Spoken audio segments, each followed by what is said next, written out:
한국산 엔진 시험 비행이 100% 가동됨으로써 대한민국의 독자적인 항공기 엔진 개발 능력이 한층 강화되었음을 보여주었다. 이와 관련하여 대한민국 정부는 폴란드와 방위산업 협력을 강화하기 위한 논의를 진행하며 글로벌 방산 시장에서의 입지를 더욱 확대해 나가고 있다. KF-21 전투기는 한국 공군의 노후 기종을 대체하기 위해 개발되고 있으며 인도네시아가 공동 개발 파트너이자 첫 구매국으로 주목받고 있다. 그러나 최근 인도네시아 연구원의 보안 유출 사건으로 인해 양국 간 협력 관계의 불확실성이 커지고 있다. 이에 따라 한국 정부는 방산 기술 보호를 강화하면서도 전략적 파트너 국가들과의 협력을 지속하기 위한 방안을 모색하고 있다.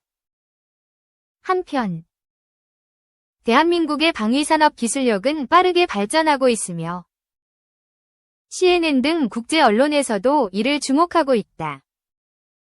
CNN은 한국이 방산업계에서 미국과 유럽에 이어 세계 4번째 강국으로 성장할 것이라고 전망하며 특히 한국의 항공기 엔진 개발 역량이 크게 향상되고 있다고 평가했다.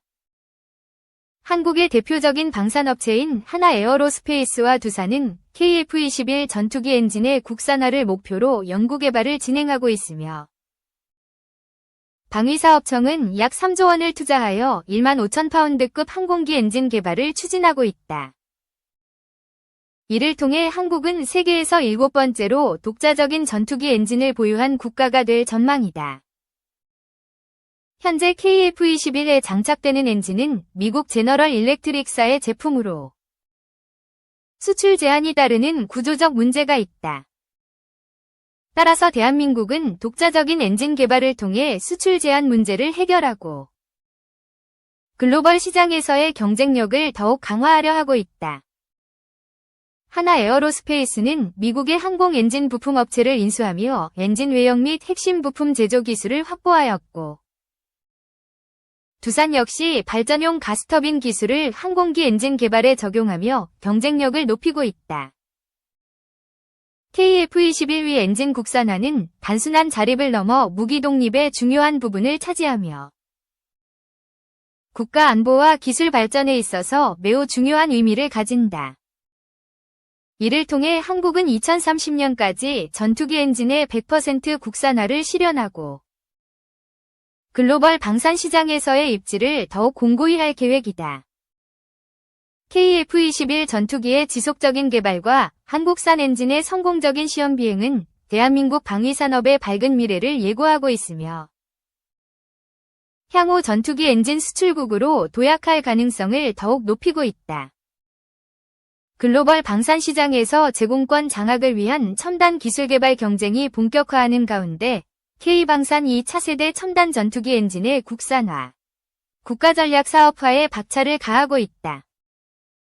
이유는 현대전장에서 승패를 좌우하는 결정적 요소인 공중전력의 우위를 확보함으로써 자주국방을 실현하고 대한민국의 미래 먹거리를 확보하기 위해서다. 우리 손으로 개발한 최초의 한국형 전투기 KF-21 보람에도 심장인 엔진이 미국 제품이기 때문에 미국의 허락 없이는 수출이 제한돼 첨단 전투기 엔진의 국산화가 시급한 실정이다. 이일 방위사업청에 따르면 지난달 21일 과천청사에서 25에서 1차 첨단기술사업관리위원회를 열어 첨단 항공엔진 개발 기본계획안을 포함한 미래도전국방기술 사업추진계획을 심의 확정했다고 밝혔다.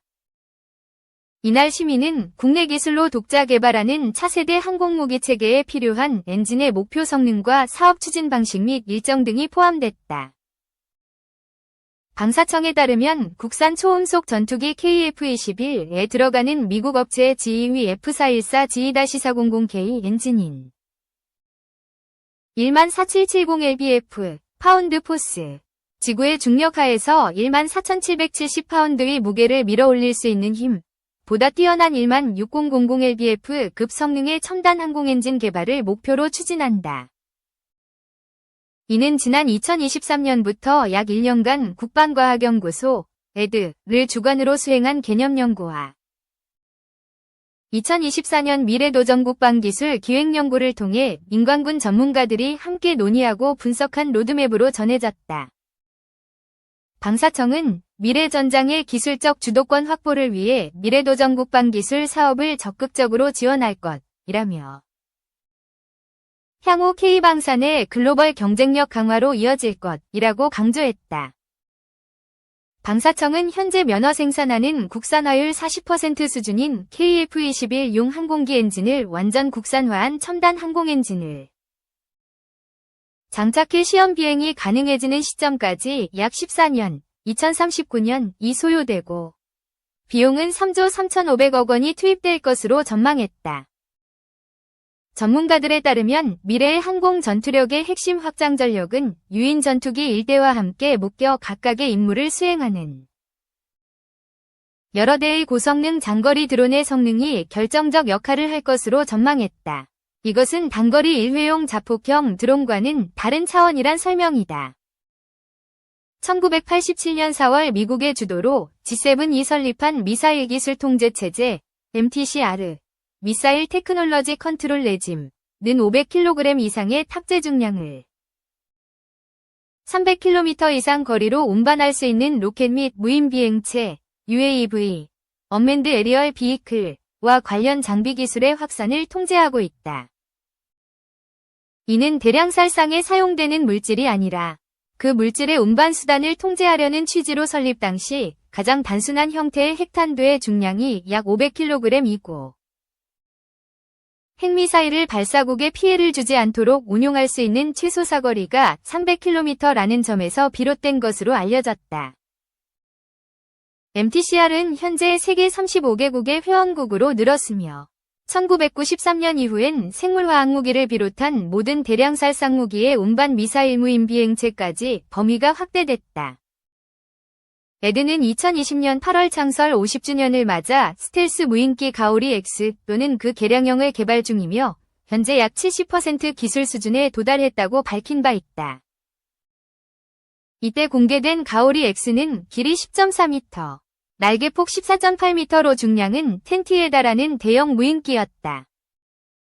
속도는 마하 0.5 이하, 최대 비행시간은 3시간 이하로 고도 10km 이내로 비행한다. 이에 KF-21의 파트너이자 수호자 역할을 수행하는 가오리 X와 유사한 동급의 고성능 공중 드론에 쓰는 엔진도 MTCR에 의한 통제 품목에 해당하는 것으로 추정된다.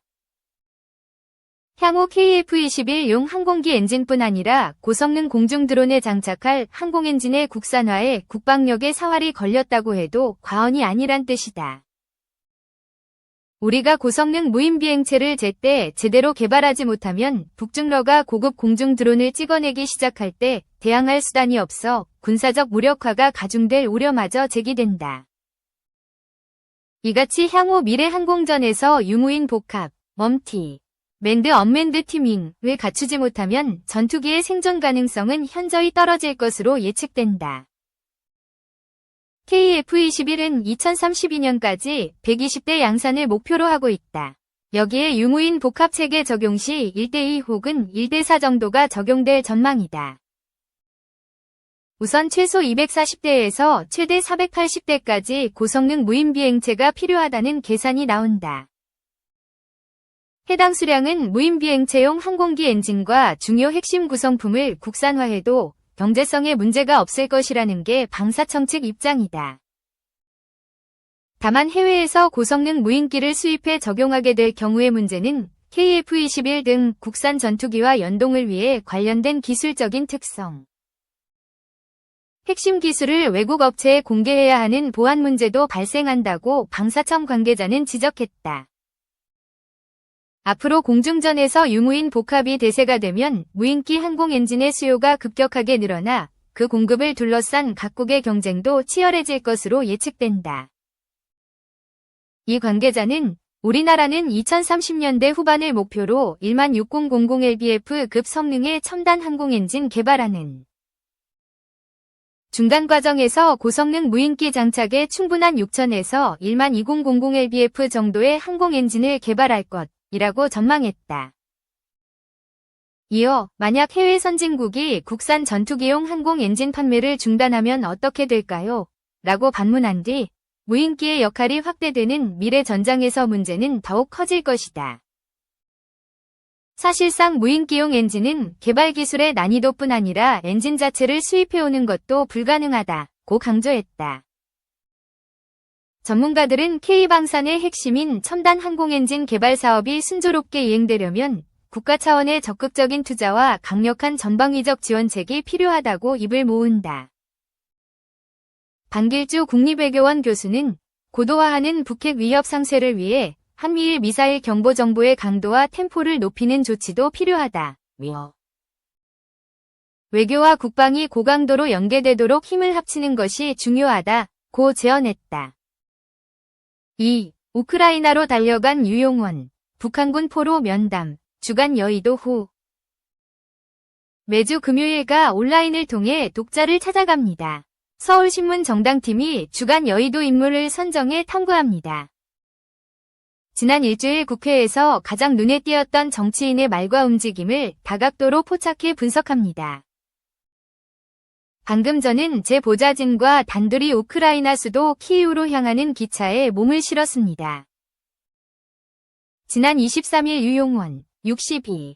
초선비례 국민의힘 의원은 소셜미디어, SNS에 깜짝 글을 남기고 전 세계인들의 관심이 집중되고 있는 우크라이나로 향했다.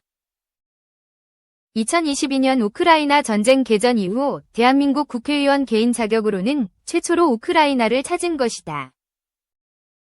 이틀 뒤인 25일 유 의원은 현지에서 SNS에 이런 글을 남겼다. 저는 우크라이나 키이우 인근에서 전쟁 포로로 수감 중인 북한군 2명을 면담했다. 유 의원은 28일 서울신문에 현지에서 의미 있는 시간을 갖고 있다. 3월 2일 귀국 이후 국내에서 정리된 발언을 내놓을 예정이라고 말했다. 유 의원은 전날 킬리로 부다노프 우크라이나 정보총국장 접견 및 정보총국의 북한군 참전 동향 브리핑이 있었다. 북한군 추가 파병 동향 등 우리 안보와 직결되는 중요한 얘기를 많이 들었는데 귀국한 뒤 공개 가능한 범위에서 말씀드리겠다고도 했다.